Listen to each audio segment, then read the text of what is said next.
tell you where it's from. Africa, that's from where Ebola comes. West side, it hides in the suitcase. 2 days later, it lands in USA. So how is Ebola an example of moral panic? What's moral panic? I'll tell you. Moral panic is made up of 4 things. Number 1, a specific condition or group of people who pose a threat to values, interests, and/or order of society.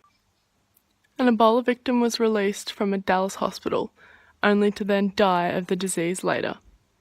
People consider an outbreak of the African-based virus in the US.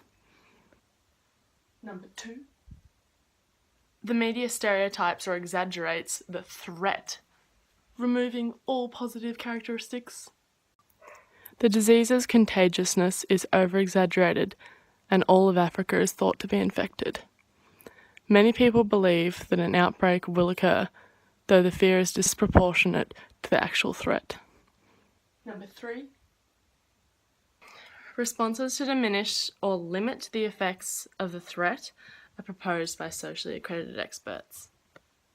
Politicians and news reporters present their opinions on the matter, some suggesting to ban people from Ebola-infected areas from entering the country, some even going as far as stopping all direct air traffic. Number 4, the threat, public panic, and concern either disappear quickly or they result in legal or social change within the society. The facts are set straight, and people being treated in America begin to survive the virus. The article, The Moral Panic, an introduction, states that at times, society or sectors of them are gripped by moral panics. During such times, the behaviour of some of the members of society is thought by others to be so problematic, the evil they do, or are thought to do, is felt to be so wounding to the substance and fabric of the body social that serious steps must be taken to control the behaviour, punish the perpetrators, and repair the damage. To me, this quote recognises the significance of moral panic and the hype that it causes. What I find ironic is that the effects of moral panic are similar to that of a virus. Due to heightened emotion, fear, dread, anxiety, hostility. Ebola has been around since the 70s.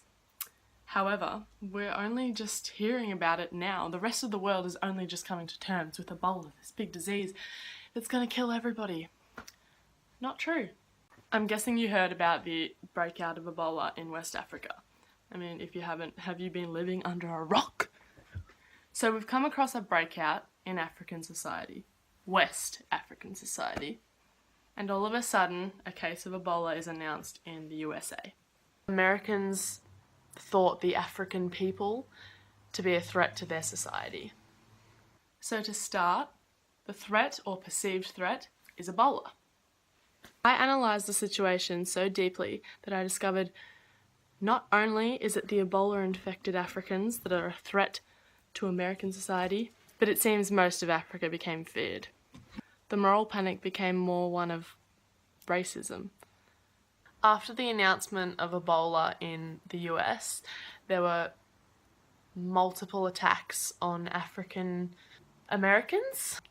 They were being harassed and accused of carrying the virus. Now, the hype around Ebola obviously could not be ignored by social media.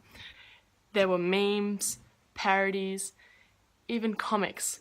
The one I've decided to use as my example of popular culture also shows the racism involved in the entire occurrence. This particular parody got over 10 million views on YouTube. I tell you where it's from. Africa, that's from where Ebola comes. I'm sorry everybody for the drama, but we're gonna get Ebola if we let black people in. Ebola's not a country in Africa, it's the whole continent. I have Ebola. Let's just close up Detroit till this crisis is contained. Don't let the Obamas on the plane, cause they plan. Every shady little village in Africa has Ebola. Every city in America's getting it now. Just go with the flow.